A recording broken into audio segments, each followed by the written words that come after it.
Okay, so welcome to our presentation. I'll just share my screen with you real quick. Okay, great. So our presentation is about higher education in prisons. Specifically, it's about restoring a policy called TAP, also known as the New York State Senate Bill S790. We'll start off with a quote, which is by Fyodor Dostoevsky, and he said, "The degree of civilization in a society can be judged by entering its prisons, and a society should be judged not by how it treats its outstanding citizens, but by how it treats its criminals."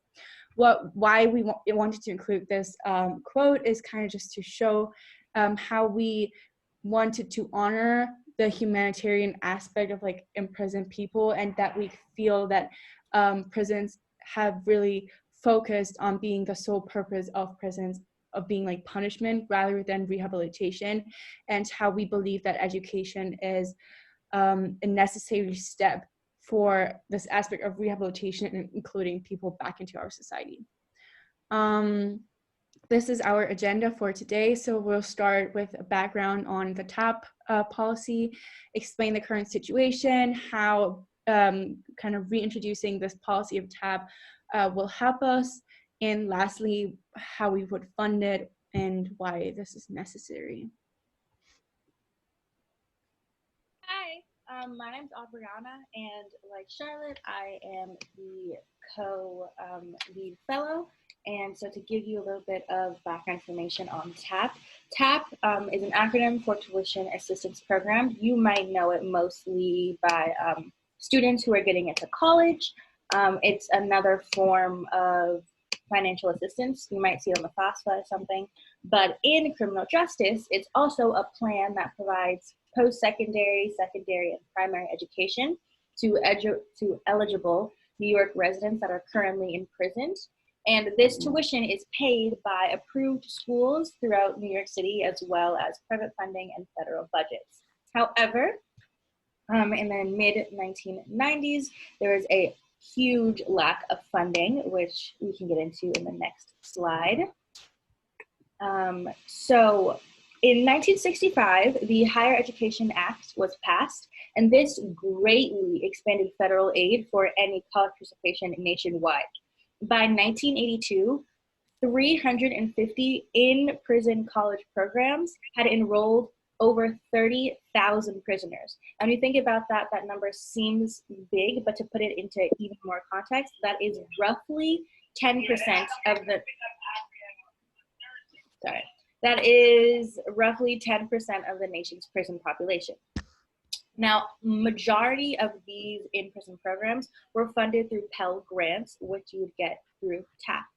However, with the 1992 Higher Education Act, first, all federal funding was cut for people with life sentences and those sentenced without parole. And then in 1994, the Violent Crime Control and Law Enforcement Act banned any incarcerated persons from receiving Pell aid, even though these grants made up less than 1% of Pell funding. By 1997, there were only 8 in-prison college programs that existed in the United States, and the yield was getting smaller and smaller as it is harder for these inmates to pay, especially when they're paying out of pocket. And the importance of the Pell Grant and TAP is so important because so many inmates depend on this, as many people in the current criminal justice system are largely and overwhelmingly cannot afford college tuition or cannot afford like community college if they were to get released. And so now, if you look at the little graph, I tried to circle it, but it's not on my screen, so I don't know if you saw that, sorry. But the demand of these programs consistently increases every year. However, conversely, the resources diminish. So the current situation is that 76% of prisons in the country offer high school diplomas, only a third offer college degrees. And most programs are privately funded, like the BART Initiative, or executed by universities themselves, such as NYU and Columbia. But there are restrictions on the applicant. Like, for instance, you have to be a legal resident of New York State or live there for a year. To be enrolled as a full-time student, taking 12 or more credits applicable towards the degree program per semester, and an approved program of study, and to be a good academic standing with at least a C average. So these standards obviously make sure that participants are dedicated to having higher education.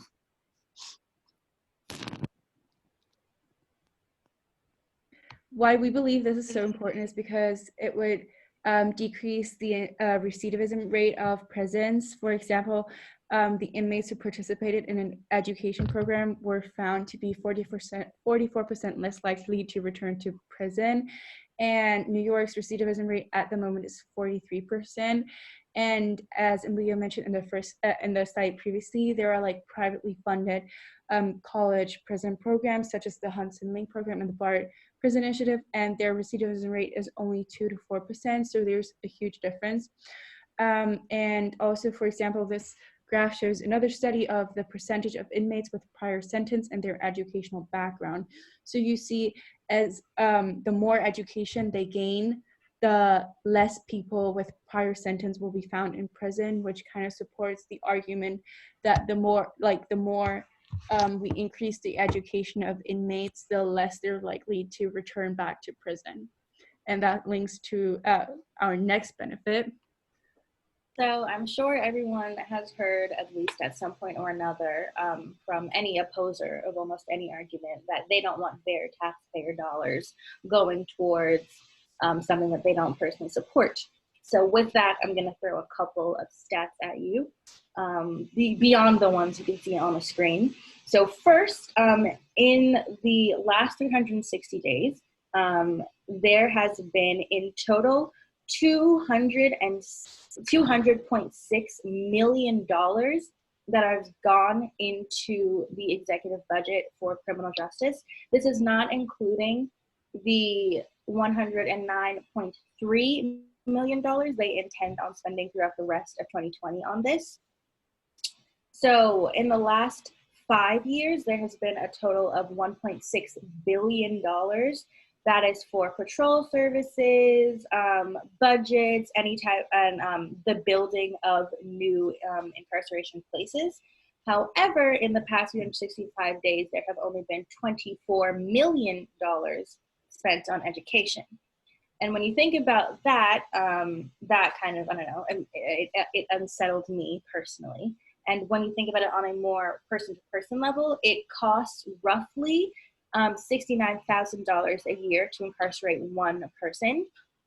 With this, the BART Prison Initiative and TAP and all these things like that, that would only be an additional $9,000. So when you think about it, would you rather have your quote-unquote taxpayer money go to $69,000 with a 43% failure rate in which that person might return to jail, in which your money would be going into another $69,000, or a $78,000 per year annual investment with a 3% failure rate? And in addition to that, according to the 2013 RAND survey, over 30 years of research, every dollar spent on inmate incarceration translates to $4 or almost $5 saved on reincarceration with the reinstitution of TAP and the BART Prison Initiative and things like that. Access to online education currently has never been easier. There are over 65% of New York's prisons that have access to the internet. With that, those who do not, that does not mean they are unable to access a primary, a secondary, or post-secondary education. However, I'm sure, time is up. You could finish your last thought. It just means time is up, but go ahead. Okay, we have some more slides though. Yeah, we'll just quickly go through slides. So sorry. Okay, sorry. Well, you just go through the next ones. I'll stop. Okay, so there are also several humanitarian reasons to support this. So, for instance, incarcerated people would be given the opportunity to pursue their goals, um, and with the knowledge they gain behind bars, they would hopefully be able to re-enter society and flourish. And this just goes with the understanding that the purpose of prison should be, rather than punishment, rehabilitation. So, we believe that higher education would be a step in the right direction to achieve this goal.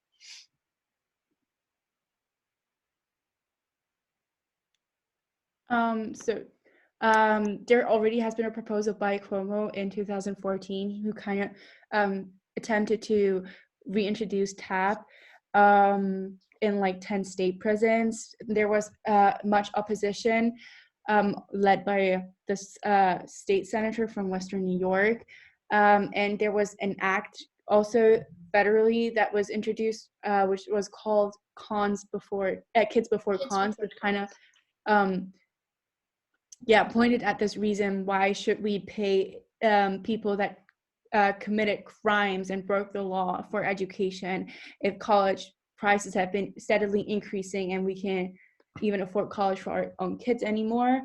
And since then, Cuomo has backed off of this proposal, and he's been trying to get private donors to underwrite his college programs. So, but also during this proposal in 2014, it was found that the public itself is not against this, but more like the legislative people surrounding Cuomo who massively oppose this.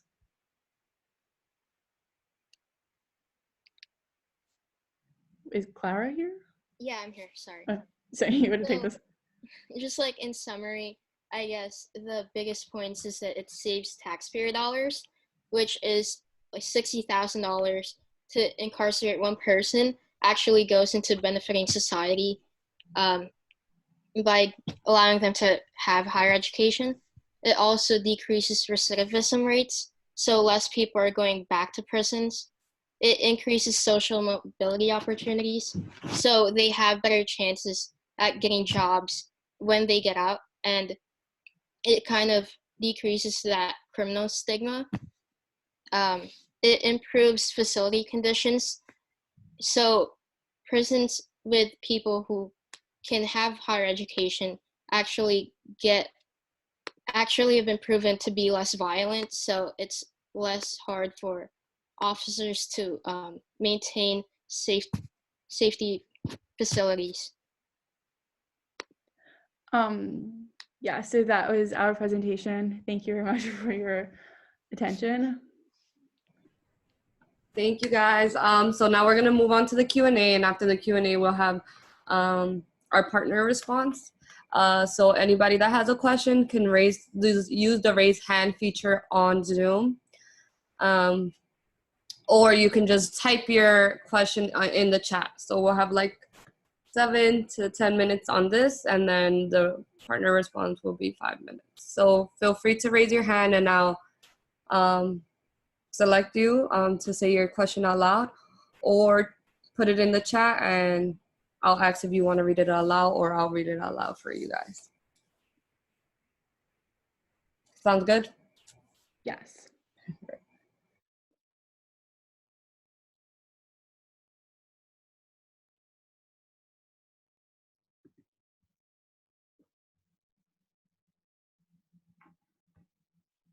I don't know if anybody has a question right now. Did everybody hear me?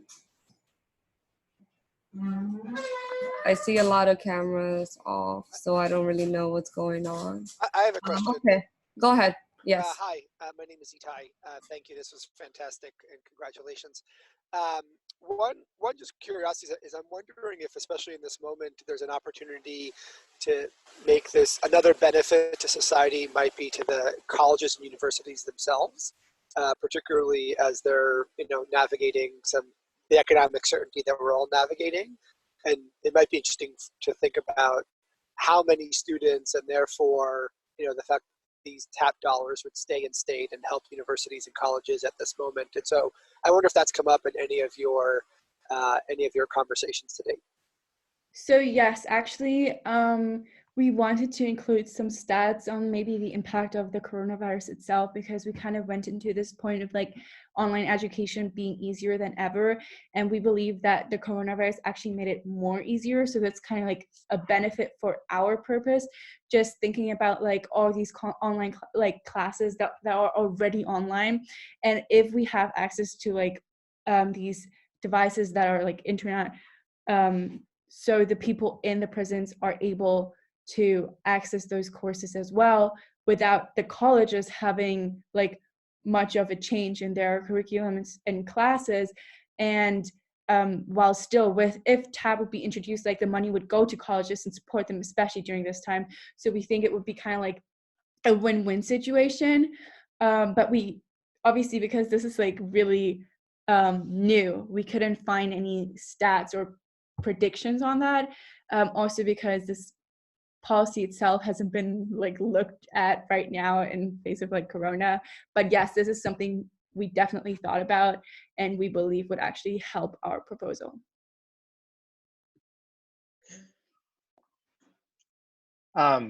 Building from that question, I was wondering if you saw differences in outcome across different kinds of educational opportunities offered to folks in prison. You know, since we're talking about higher ed in its own crisis these days, based on all kinds of aspects of their economic model and how they deliver education, their goals and purpose. Do you see something similar in prisons? Are some programs more successful than others? What kinds of things might determine that?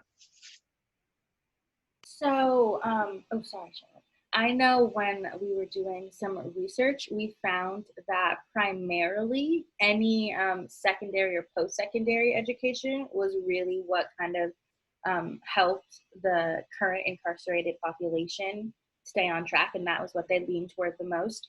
But of course, especially in institutions in which there are more prisoners who do not have as much access, there was a higher demand for like GED credits or primary education and stuff like that. And I think kind of going on to your point, it would mainly be on the demand of said like incarcerated population. But I know that there's a kind of even demand of everything. If there is more kind of sway, it would maybe be on secondary or post-secondary, if that answered your question. We also found that actually, so since now there aren't any public spendings for the TAP policy, that private donors actually are more likely to give money for secondary or post-secondary education. Maybe that's just the perception that there are more helpful, so which is what we found as well. So yeah, so actually more of the private funds going to like things like the BART Prison Initiative, which is a post-secondary program. So yes.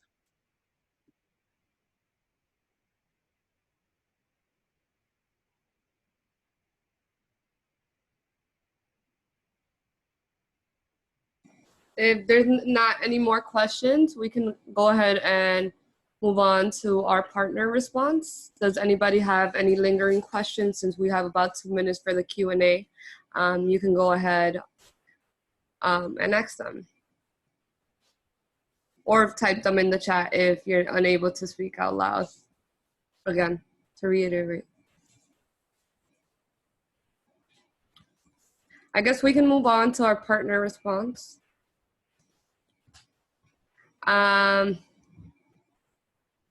Actually, Jaro is not here right now, so I'm...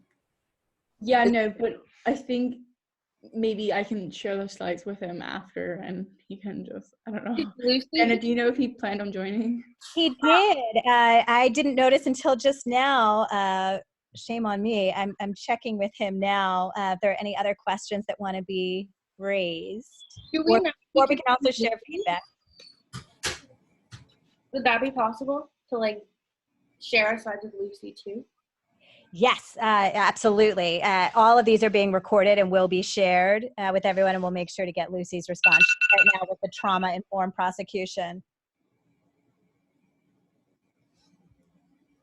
So if anybody has feedback for right now, since we don't have Daryl on the line, you can go ahead for the group. Or if the group had more to say, because I know your time seemed to be cut a little, or it felt like it was cut a little. If you guys want to add to your presentation for everybody viewing, you can go ahead and do so now while we wait. This is Chauncey Parker. Can you hear me? Hi, yes. Hi, how are you? Yes, Chauncey, love your thoughts. I thought your presentation was great from the very beginning, with the Dostoevsky quote of sort of judging a society by how we treat people who are in prison, to really the practical case for why college and prison is so important. I just would add that one of the pieces that may be helpful for your research that happened after 2014, when the legislature wasn't able to, did blocked and it wasn't done. I was working in the Manhattan DA's office at the time, and now I work for the NYPD. But at the time, what the DA did, Cy Vance, is he took $6 million of asset forfeiture that normally goes into law enforcement initiatives. Instead, he used it to pay for college and prison. And his reasoning was that exactly like what your presentation highlighted, which is that it is probably, if you just want to look at it from a pure crime fighting perspective, there's almost nothing we could do that would be more effective than giving college and prison, that people don't go back to prison if they get college and prison.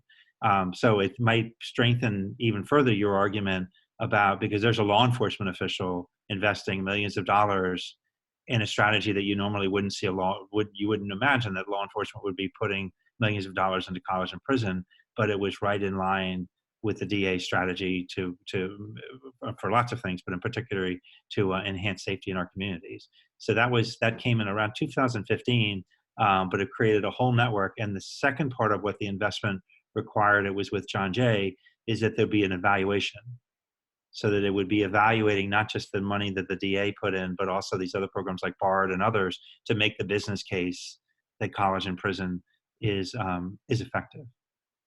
But I thought that's just as a new bit of information that might be helpful on top of what your already excellent presentation. Thank you very much. And also thank you for the Cornell study link that kind of all goes into what we've been trying to research. So thank you. We really appreciate it. Anybody else wants to share some feedback? I know we got some feedback in the chat, Kate or John, or if that was just your feedback, it's okay. No pressure to speak out loud. Anything, if the presenters want to add on to anything, or anybody else wants to say the feedback again. Or questions as well. We're still open to questions. If anybody just thought of a question while they were commenting, so feel free.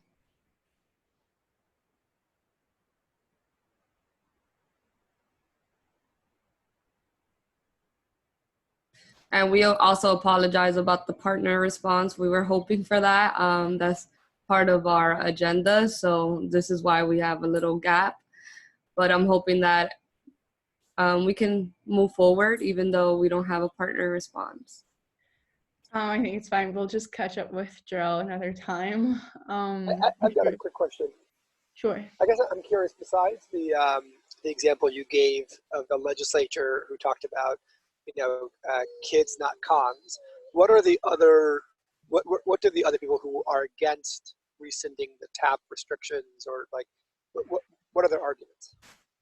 So what generally was like the against this TAP reintroduction was, as I said, like the Kids versus Cons Act, which was like the main one where like all the other opposition grouped under.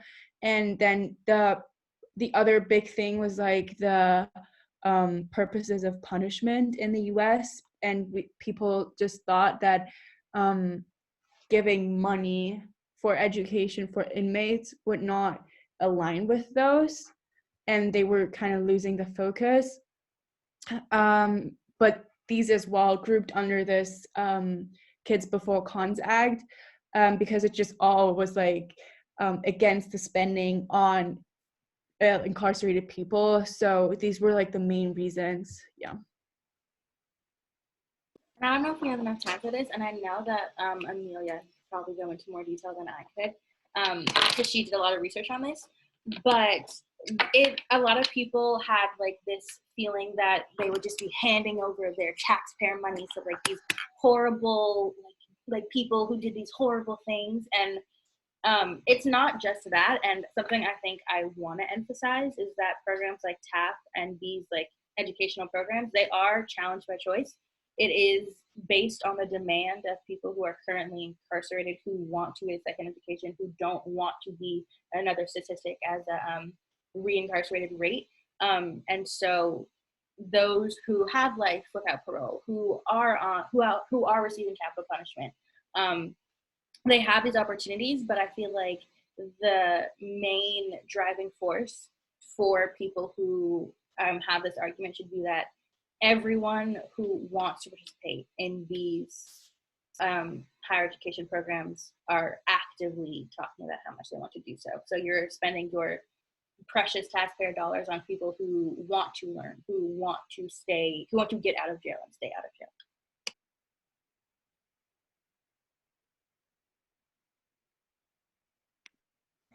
When I hear students in class disagreeing with funding for college students in prison, this is the argument they make. And I'm not sure if it's consistent with polling data, but the argument is, the argument is it's a breaking of the social contract, that people who've broken the rules shouldn't be rewarded. And I'm not quite sure that that argument, good or bad, is effectively responded to by a cost-benefit analysis. If people's concerns are that it is signaling or rewarding bad behavior, telling me that it saves money in terms of recidivism doesn't assuage my concerns. Okay, so I'll try to answer this in 43 seconds, but this kind of goes to what I said before, the purposes of punishment. And I'm aware that this is an issue which is like way bigger than anything we just presented. But in generally, like our group started out with a thing that we think we should shift the dominant narrative around prisons from being the purpose of punishment versus rehabilitation, what we kind of tried to address throughout our presentation, because especially if you look at Scandinavia and other European nations, you see this kind of shift in the dominant narrative around prisons, where it's more focused on rehabilitation and making helping a person to become a better participant in society, and that they should not, obviously they're punished by taking their free